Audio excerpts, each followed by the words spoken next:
এই স্পেন ভয়ঙ্কর, এই স্পেন আত্মবিশ্বাসী, এই স্পেন শক্তিশালী। কেন বলছি এইসব কথা? কারণ শক্তিশালী জার্মানি টিমকে এই স্পেন 2-1 গোলে হারিয়েছিল।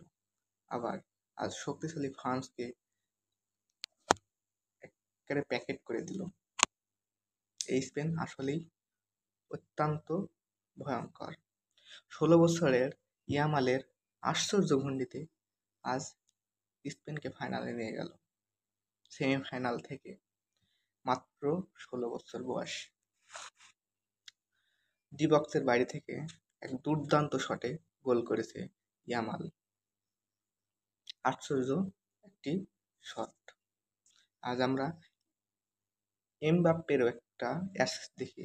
এমবাপ্পের অ্যাসিস্টে গোল দেয়, একটা অসাধারণ অ্যাসিস্ট করেছিল। তাও প্রথমে ফ্রান্স এগিয়ে যায় 1-0 গোলে।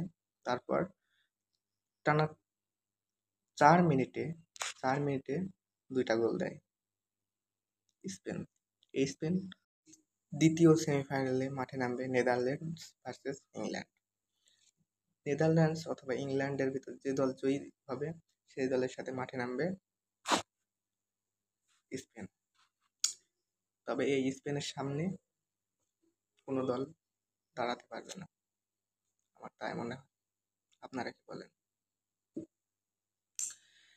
তবে এই 16 বছর বয়সী বিস্ময়কর বালকের জন্য আজ সেমিফাইনালে স্পেনকে জাস্ট উড়িয়ে দিল, আর অসাধারণ একটি গোল করে স্পেনকে নিয়ে গেল ফাইনালে। জাস্ট অসাধারণ।